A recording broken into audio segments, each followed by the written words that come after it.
వీక్షకులందరికీ నమస్కారం. శ్రావణ మాసం అంటేనే లక్ష్మీ శోభ కనబడుతూ ఉంటుంది. శ్రావణ మంగళ గౌరీ వ్రతాలు, వరలక్ష్మి వ్రతాదులు, ఇలా సౌభాగ్యం కోసము, సత్సంతాన సౌభాగ్యాదుల కోసము స్త్రీలు విశేషంగా వ్రతాలు, నోములు పాటించేటువంటి మాసం.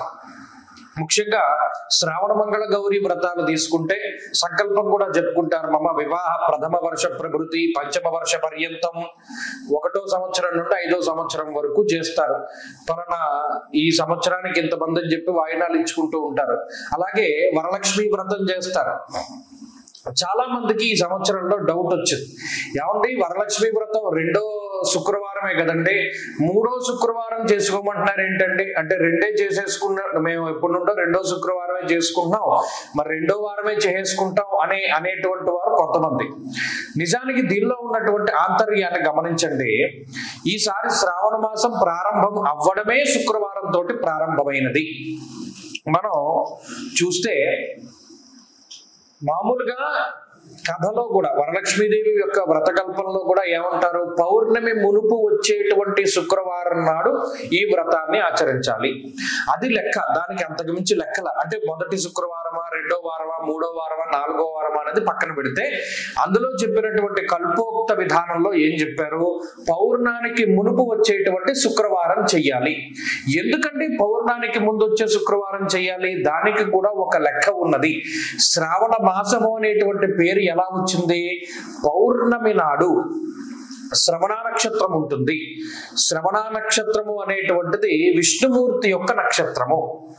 విష్ణుమూర్తి యొక్క నక్షత్రానికి అంటే చంద్రుడు పౌర్ణానికి శ్రవణ నక్షత్ర మండలంలో సంచరిస్తూ ఉంటారు.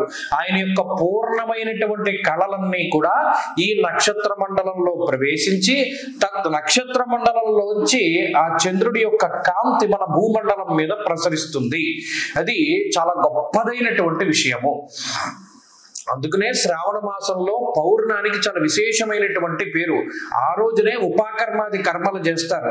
ఈ రోజు నుండే వేదం యొక్క వేదాధ్యయనం చేసినటువంటి వారందరూ కూడా జంధ్యాల పౌర్ణమిగా దీన్ని ఆచరిస్తూ యజ్ఞోపవీతాన్ని మార్చుకొని ఈ రోజు లగాయితూ వేదాన్ని వారు వల్లి వేయడం ప్రారంభం చేస్తారు. లేదా వాళ్ళు అధ్యయనం చేసినటువంటి వేదాన్ని, ఆ వేద పఠనము అనేటువంటి దాన్ని ప్రారంభం చేస్తారు. ఎందుకంటే ఆ విష్ణుమూర్తి యొక్క జన్మ నక్షత్రమైనటువంటి శ్రవణ నక్షత్ర మండలంలో ఈ చంద్రుడు సంచరించడం, ఆయన యొక్క కాంతి ఈ మండలం ద్వారా భూమండలం మీద ప్రసరించడం అనేటువంటిది చాలా గొప్ప విషయం. అది బుద్ధిని ప్రచోదనం చేసేటువంటి కిరణాలు, ఆ శక్తి ఆ కిరణాలకు ఉంటుంది. అలాగే అమ్మవారు మనం ఆరాధన చేసేటప్పుడు మనందరికీ తెలుసు, ఈ భృగువారము అంటే ఈ శుక్రవారం రోజున అమ్మవారిని ఆరాధన చేస్తాం. ఎప్పుడైతే పౌర్ణానికి దగ్గర చేర్చి ఈ శుక్రవారం వస్తుందో అప్పుడు అమ్మవారిని ఆరాధించడానికి అతి పవిత్రమైనటువంటి రోజుగా దాన్ని అభివర్ణిస్తారు. చంద్రుడి యొక్క పూర్ణమైనటువంటి కళలన్నీ పౌర్ణమి రోజులు ఉంటాయి. ఆ పౌర్ణమి రోజు శ్రవణ నక్షత్రంలో చంద్రుడు ఉంటారు. అది విష్ణుమూర్తి నక్షత్రం కాబట్టి ఆ పౌర్ణానికి దగ్గరగా ఉండేటువంటి శుక్రవారానికి అంత శక్తి ఉంటుంది. ఎవరైతే ఆ రోజున అమ్మవారిని ఆరాధన చేస్తారో, ముఖ్యంగా విష్ణుమూర్తి యొక్క భార్య అయినటువంటి లక్ష్మీదేవిని ఆరాధన చేస్తారు, వారికి లక్ష్మీ కటాక్షము శీఘ్రంగా కలుగుతుంది అనేటువంటిది ఆ కల్పోక్తంలో చెప్పినటువంటి మాట. మరి ఈసారి ఏమైంది, ప్రారంభమే మొదటి రోజే శుక్రవారం వచ్చింది. తర్వాత శుక్రవారం అంటే 2 శుక్రవారాలు వెళ్ళిపోయాయి. పౌర్ణానికి ముందు రోజు శుక్రవారం అయింది. కాబట్టి లెక్క ప్రకారం ఎప్పుడూ వచ్చేటువంటిది 2వ శుక్రవారానికి వస్తున్నప్పటికీ ఈసారి 3వ శుక్రవారం నాడు వరలక్ష్మి వ్రతం వచ్చినది. కాబట్టి అందరూ కూడా ఆగస్టు 8వ తారీఖు నాడే వరలక్ష్మి వ్రతాన్ని ఆచరించాలి. ఈ 8వ తారీఖు ఏమన్నా మాకు అడ్డు ఉందండి, మేము చేసుకోలేము అనుకునేటువంటి వారు 2వ వారంలో ఆచరించవచ్చును. 2వ వారం చేసుకోలేకపోయాం, 3వ వారం అడ్డొచ్చింది అనుకునేటువంటి వారు 4వ వారంలో చేసుకోవచ్చును. తప్పితే ఈ శ్రావణ మాసంలో ఎవరైతే లక్ష్మీదేవి యొక్క ఆరాధన చేస్తారో వారికి అమ్మవారి యొక్క అనుగ్రహం శీఘ్రంగా లభిస్తుంది.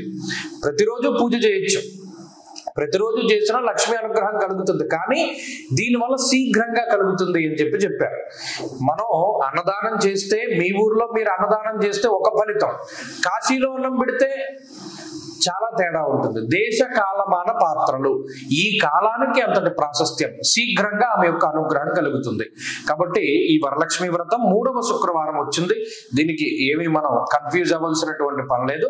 ఆ రోజునే చక్కగా అమ్మవారికి షోడశోపచార పూజను చేసుకుని చక్కగా వరలక్ష్మి వ్రతాన్ని ఆచరించవచ్చును. స్వస్తి.